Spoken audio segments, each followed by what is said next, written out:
As I'm getting ready to graduate from Cal Arts, I have to shoot a final film project to present to a panel that then decides, your graduate review, if this, film is the culmination of what you should graduate on, plus your little criteria you had to meet, which was like nothing. I don't remember learning anything at Cal Arts other than how to do crystal meth.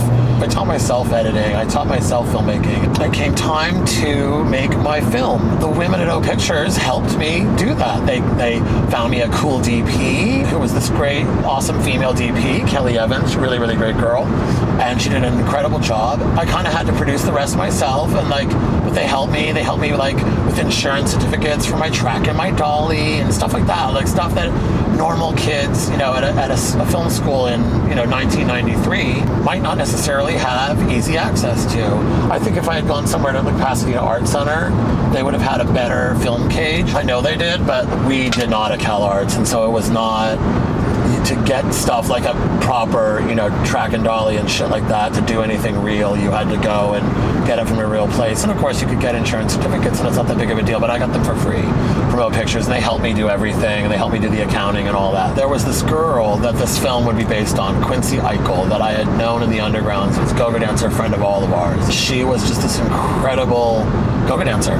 Like, I would do ecstasy and be mesmerized for hours just watching her dance. And I always said, someday I'm gonna make a movie of you. She would always laugh. She's like, oh, you're just high. You shut up. You're just high. It's just the ecstasy talking. I'm like, no, you're really amazing. I really want to make a film of you someday. So this was like 1990, 1991. Cut to 1993, it's 2 years later. When you lost track of someone, when you lost touch with them in the early 90s, you lost touch with them. You had to run into them again in life. Like, there was no Facebook, no Instagram, no email, nothing.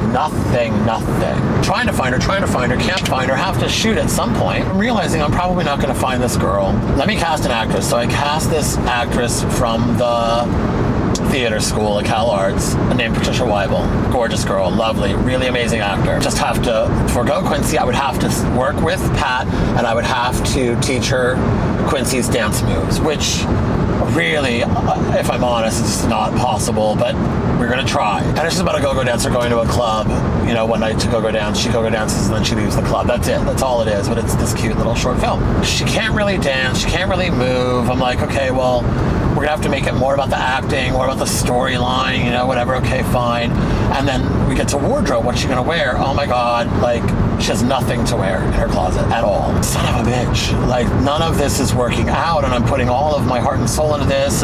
It's costing me all of my $2,000, which in 1993 was a lot, especially for a student working for free at a free internship. This was my everything. And I had to graduate, and I wanted to impress the women at O Pictures. I wanted to direct. This all has to be good, and it all has to work out. And right now it's not. Casting Pat Weibel to play Quincy is just not it. It's the night before we're shooting, so I have to go to Melrose and see if I can find some clothes that resemble what Quincy used to wear. She used to shop at Melrose. Maybe I'll find some similar, outfit. By the time I get to Melrose, all the shops are closed. It's after 8 o'clock, so I have to meet Alonzo Greer, my first AD that I met through a friend of mine at Cal Arts, who referred me to him to help me sort out my shot list.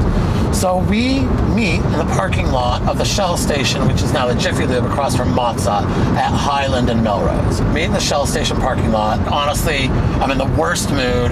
I didn't find anything. The stores are closed. She doesn't have anything to wear. She's not Quincy. She can't dance.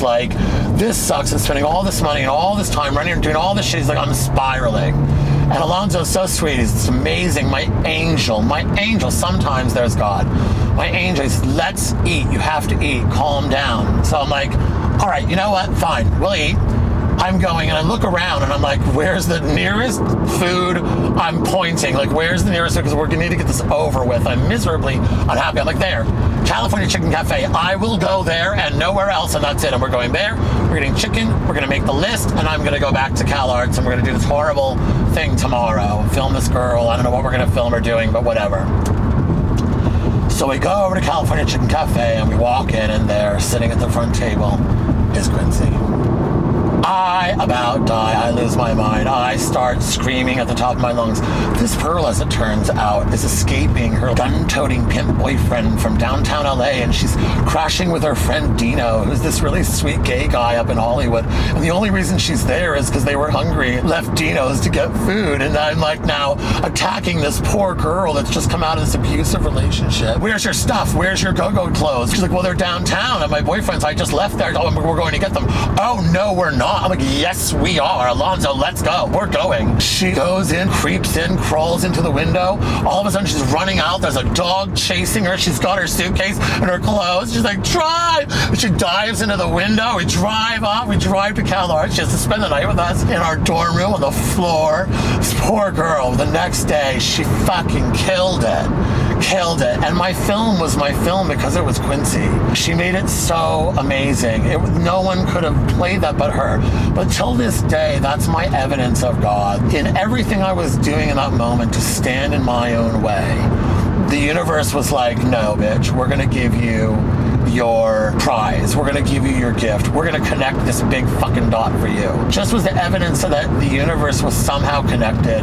It was so perfectly positioned in my life to show me that even when I'm standing in my own way, the universe and destiny has it in me to like deliver me to what I really, really want. It's more powerful than I am. And I had a powerful connection to that for a really long time. And the magic of that and the magic of the power of the law of attraction and all that crap, it's there and it was real and it was really real for me. My grandfather used to say, it's a great life if you don't weaken. And and I think that over time my magic has weakened and my ability to tap into that, I don't know, maybe I've just gotten lazy or jaded. Kate Miller had since left O Pictures and gone to American Recordings to work for Rick Rubin as his music video commissioner, which was great for anyone who knew Kate because she could now book us on jobs. She had me come work and help out on this first shoot for Awesome 3, Don't Go, Kicks Like a Mule off of XL Recordings. At first, her friend Adrian was directing it. He was this nice British guy, really cute and really sweet, but I sort of have a tendency to just take over anything I'm invited into and just dominate and just sort of was like leading us through all of the different aspects of the shoot.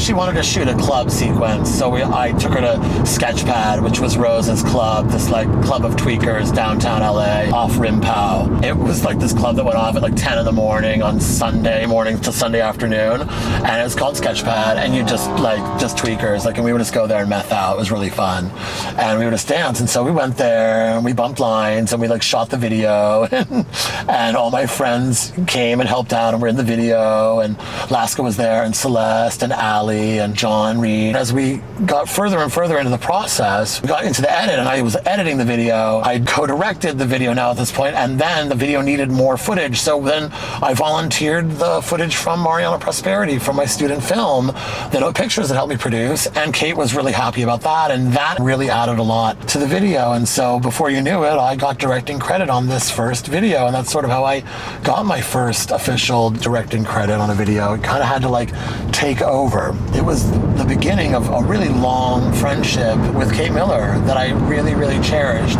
She was someone that was very important and very special to me for a really long time, and certainly one of the characters in the Glamorous Life series that you would follow.